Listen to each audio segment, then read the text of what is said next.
say you do care and you do want to find something renewable or a better offer, you have no negotiating power. We're talking about moving 40,000 households, which means we're able to negotiate better rates and fixed rates. It protects residents and it scales this new industry.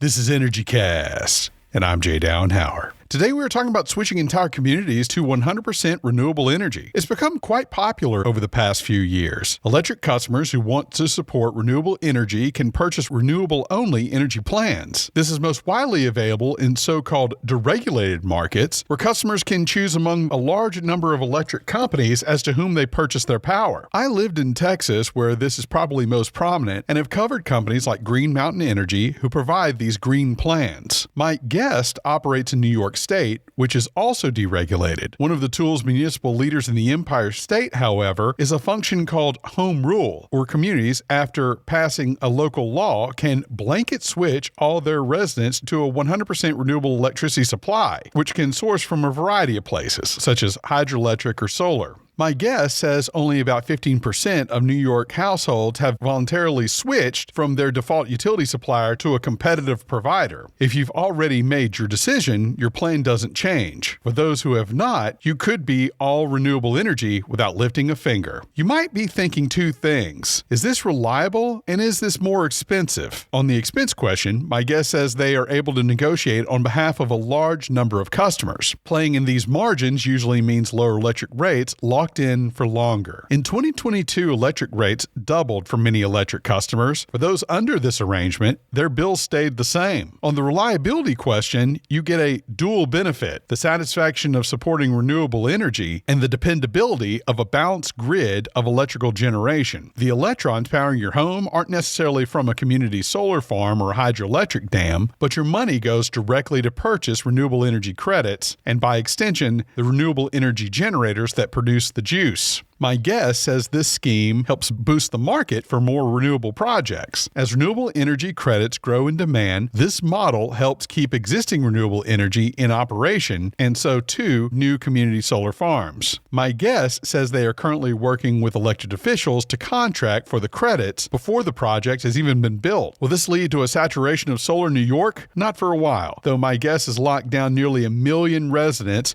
New York produced less than 0.5% of its power from solar. And yet, New York has some of the cleanest power per megawatt hour of any state in the country. Still, it's programs like these and these champions of choice that are creating reliable markets for clean energy. My guest today is Jessica Strombeck, CEO of Joule Assets, manager of community choice programs. Jessica is Swiss by birth, and Joule also has an arm in Europe helping finance projects there. In New York, where they operate as Joule Community Power, they have signed up nearly 50 municipalities since their inception in 2021. For this episode, I also took a deep dive into the electric portfolios of each state. What I found is that the, quote, cleanest states get most of their power from hydroelectric. New York gets over half its power from nuclear and hydro. I also looked into the most expensive power in the country. New York was on the high end, but you know who was the cheapest? Anyone? My home state of Louisiana. I've put a breakdown on the landing page for this episode in the show notes. I hope you enjoy my conversation with Jessica Strombeck. We're here with Jessica Strombeck, CEO of Joule Assets. And Jessica, how does a community choice program work?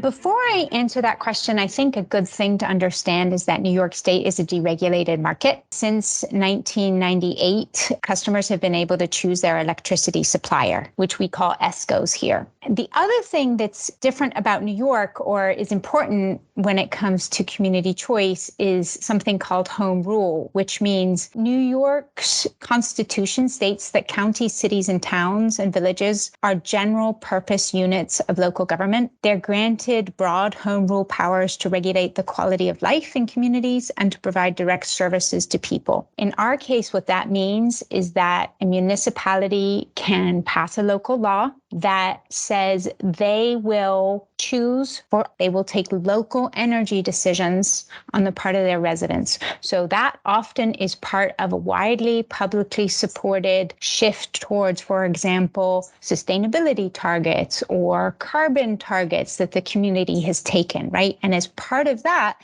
they pass these local laws that allows them to negotiate better contracts for their residents and then move all those residents onto those electricity supply or renewables contracts in one smooth process that then, if residents don't like them, they can, of course, opt out at any time and go back to their normal utility. So they're not required to be on them, but the automatic move is they are on those new contracts. And that is called community choice aggregation. I gotcha. And so I've talked a lot about this. In fact, I had Ohm Connect Energy on recently in Texas. I've had Green Mountain Energy on, retail electric providers in Texas. And I lived in Texas for a couple of years. So I've familiarized a lot of our listeners here with how this deregulated market, you choose your electric provider, right? Mm-hmm. The electrons just kind of come from whatever is nearby. But it sounds to me like whereas a Green Mountain Energy allows the individual to choose what retail electric provider is available, these communities in New York, you're talking about home rule, if I understand it correctly, will choose a default, if you will, and then each individual household can make a choice after that. Is that the idea? If somebody's chosen, their choice is not overridden by their local government. So if you have acted on that power, right, individually and chosen someone, then that choice sticks. This is for the people who have not taken a choice. So in New York, only about 15% of households have taken an active choice. Right. And the rest are just on the normal utility. That normal utility is offering them standard power at a variable rate where there's very little control on the part of residents. What this does is it brings the power closer to home for the people who have not taken a choice for themselves. I understand. And then setting the stage here, there's another component to all this, something called an opt-out option that I think as we speak maybe isn't available in New York, but that's also something that is a tool that's been used in this region in the past, right? Can you explain what we're opting out of? Sure. So when your municipality passes the home rule law and chooses the 100% renewable electricity supply offer, or whatever offer they choose at a fixed rate for 2 years, if you like it, you just do nothing and stay on the program. If you don't like it, you opt out. That's the opt-out option. And what that does is it's a very, very powerful tool for scaling renewables across the United States of America, because it means that instead of less than 1% of a community making an active choice, because people tend not to make active choices in the energy arena, you now have 85, 90% of a community that are suddenly moved onto these projects. And that creates a huge at-scale uplift for the entire industry. So opt-out is a very, very important tool in the scaling of these new offerings.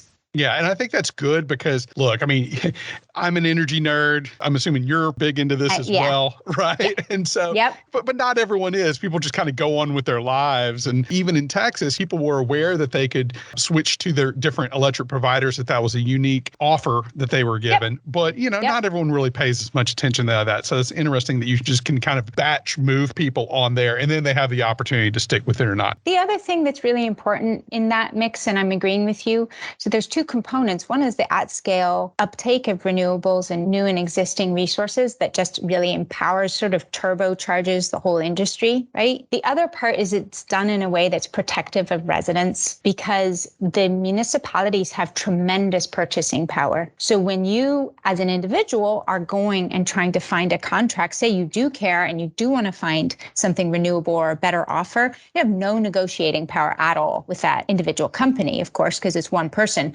we're talking about moving 40,000 households. That's a real negotiating piece, which means we're able to negotiate better rates and fixed rates. So for example, now in New York, in some places, the electricity prices doubled this last year. Ours did not. They were fixed, which means we've saved our residents over $8 million just in 2022. And they would never have been able to do that for themselves. It protects residents and it scales this new industry. Sure. And look, one of the things that was advertised was you say you can get lower prices for customers by going 100% renewables, and I'm just scratching my head going, that's what I call too much awesome. You know what I mean? Like there's got to be a catch. I was wondering like, okay, how are you 100% renewable and lower price than the regular portfolio of energy? Two things. First of all, there is a ruling that we're waiting for from the New York Commissioner's Office that will allow us to do this for new build solar. We will be able to move residents onto new build solar where there is a guaranteed saving, because you have a 5 to 10% guaranteed saving on the solar credits. So that will be a guaranteed saving product.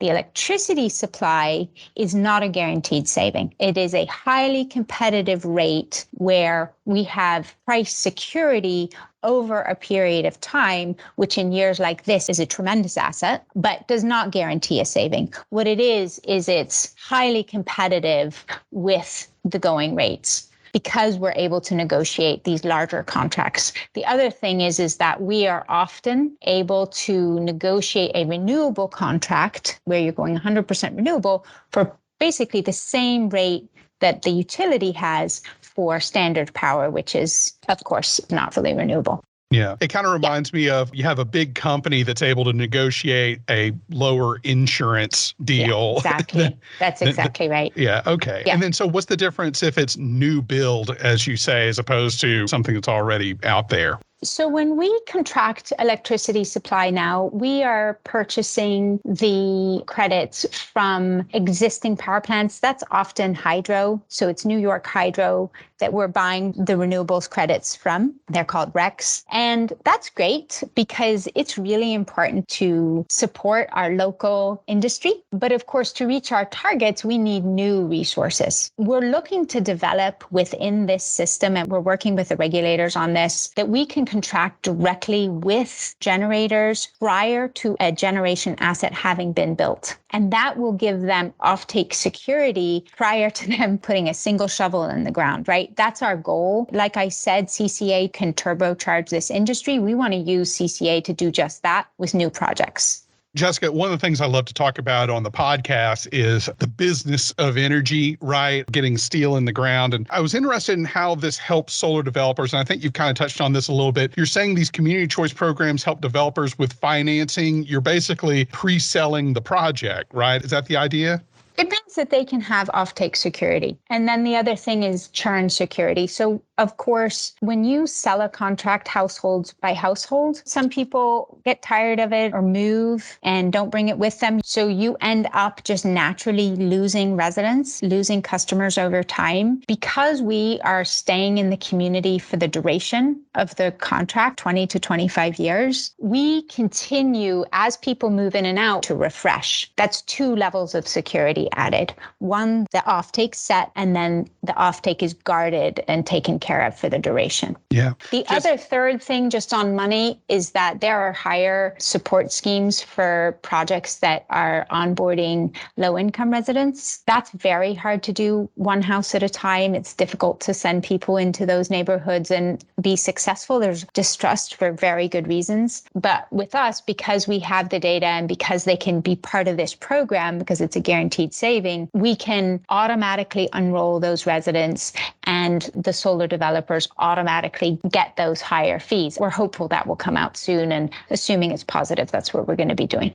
Jessica, when I first saw this, when we talk about community solar and everything, I think in the minds they're just thinking there's a solar farm next to the neighborhood. I was assuming you were building microgrids for these communities. For the people listening at home, you're technically buying solar energy, but it's not necessarily the electrons from solar that are coming to your house. If you're doing a microgrid, that would be literally electrons. That's true. Yeah. Help us understand the difference of what we're doing here versus literally powering homes electron to electron from solar energy. Right. So as soon as you plug in your lamp or your computer, that computer's taking out the electricity that exists in those wires. And that's everything that's pumped in there. What's different is, where does your money go? Who are you supporting? With this system, the electricity fees are being sent to the renewables providers, which keeps them in business and means more can be built, right?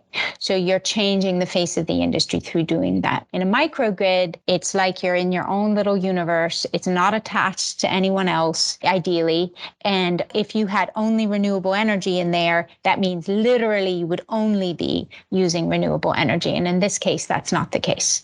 Yeah, I think what we're trying to say, you're creating the market for it. Just the website describes your service as shifting New York's energy dependency from a utility-controlled fossil fuel model. What do we mean by that? Because it sounds almost like it's in opposition to Con Ed and National Grid and what they're doing. Is it in opposition to that?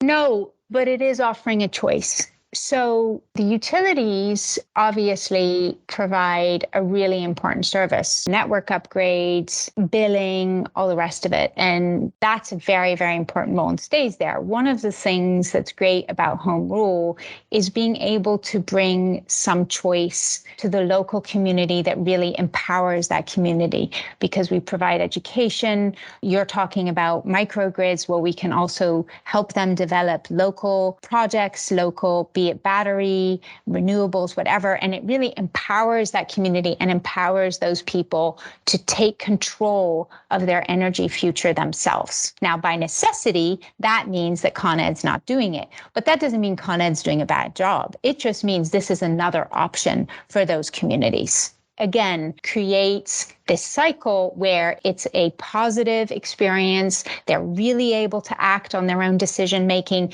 They're really able to do something for their full range of residents that then leads to even more outcomes. And that's what we're excited about when it comes to bringing the decision making power home. Yeah. Okay. Is there anything that these utilities could be doing that in maybe Joule Assets view they're not? Well, we've been having, yes. So in New York State, everybody here will know this. I'm not giving news, but there have been some challenges. For example, the solar projects that are being integrated, CCA, the utilities are having real challenges upgrading their billing systems. There's been billing issues just across the board, which have penalized residents, not only ours, but just everyone, anytime they take a choice for their own part, because the billing systems on the utilities haven't been up to servicing them. That is obviously something I think we'd all agree they should be improving. Another thing is also we've had an unnecessary amount of network issues.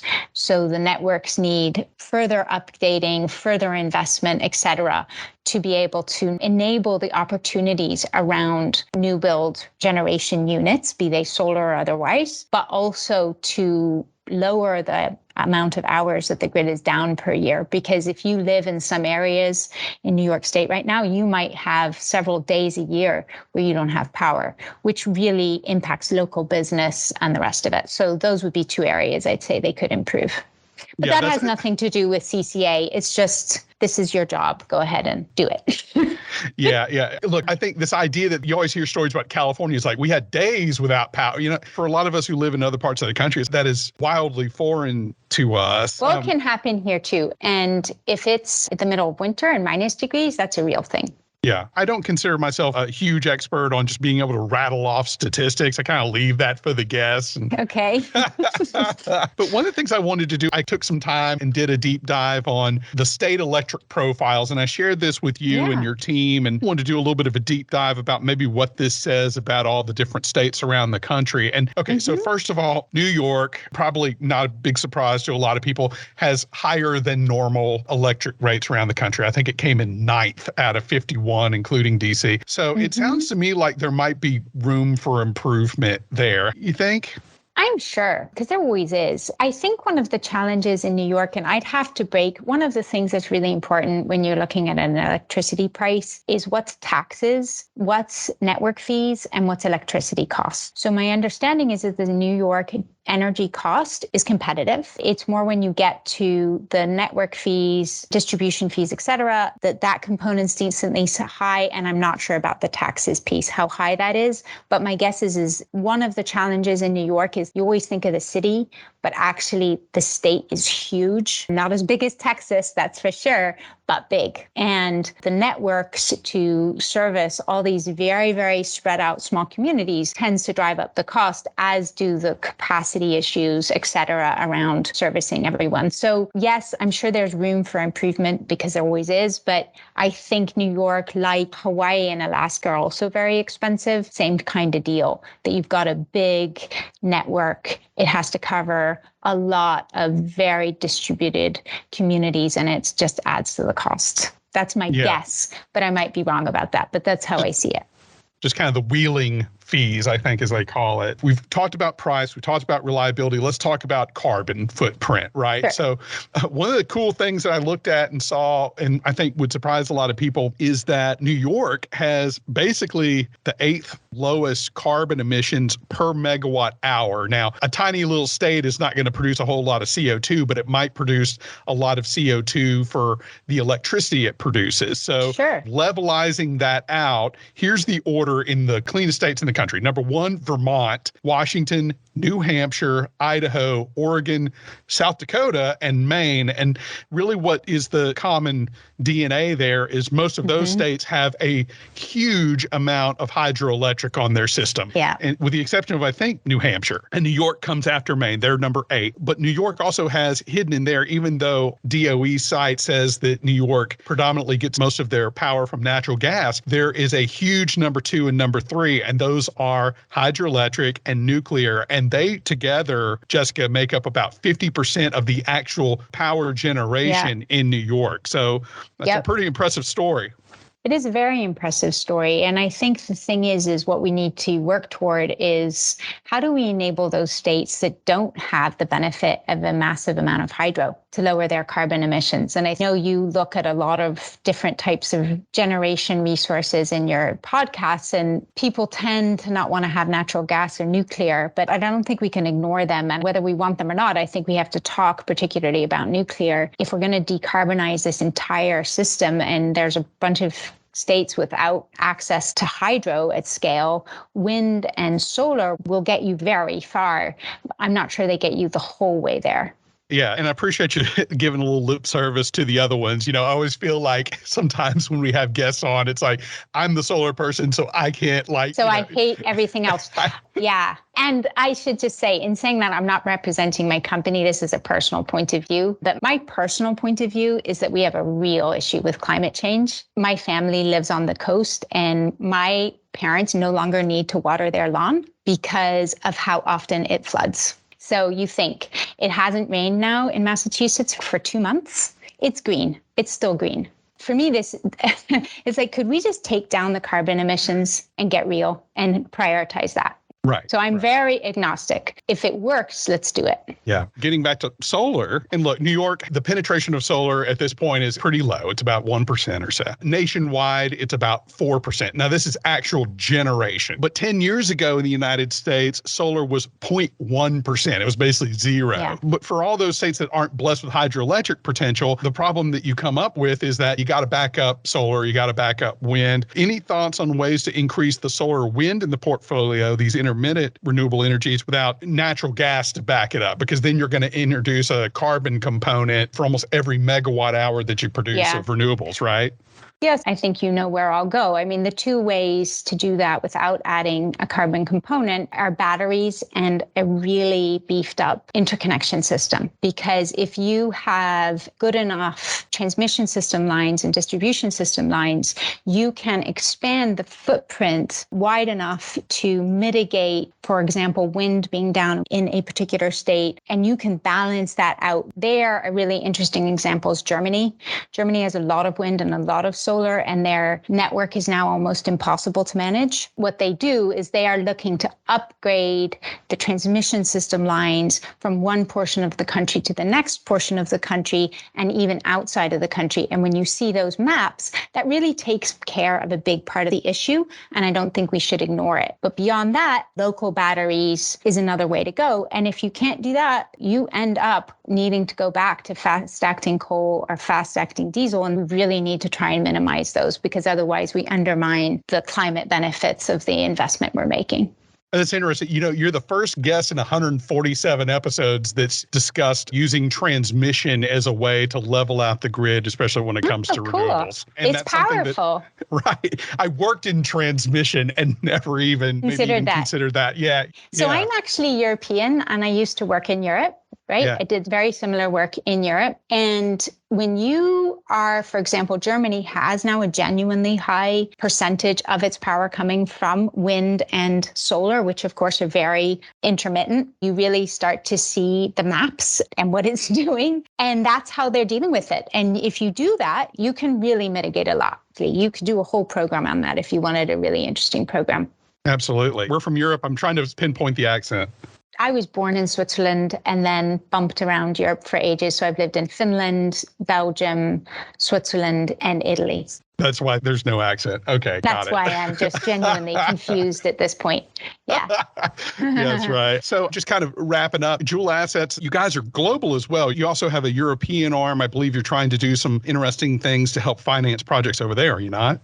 That's correct. In Europe, we have a platform and a set of support systems and network that we take small to medium-sized energy efficiency and renewables projects and then hook them up with financial funds and get them funded. So Jessica, in summary, it looks to me like you've developed a lot of interesting tools to get both customers into solar who wouldn't think to do that, but definitely might be champions of this stuff. And then also some interesting tools to get the physical projects out in the field. Any other thoughts on ways that you can help expedite a lot more of these projects getting out into the field? Because look, what I've seen is that as far as solar development goes, I mean, you're going into a lot of communities. A lot of these deals are very rich for the landowners, tax revenues for these communities and everything. So it's a net benefit building these projects to the people where they're actually located. So more of that, right? So Joule currently has 49 municipalities and about 900,000 people that are covered by those municipalities, and that's an excellent footprint. We have been working with regional projects and signing people up to whoever's in the region. We are looking to help those municipalities actually build projects locally. In that, we look to ensure that some of the investment goes back into the community, partially by having that community benefit through the solar credits, but even through job development, longer term investments in the community. With the federal funding coming through, you can really encourage local groups to start and own their own projects that are then developed by solar developers. From Joule's side, that's one of the areas that we're expanding into. And then we're also looking to expand out of New York State. So this is an opportunity that you could do across the US. We have 3 states where we're now piloting these services,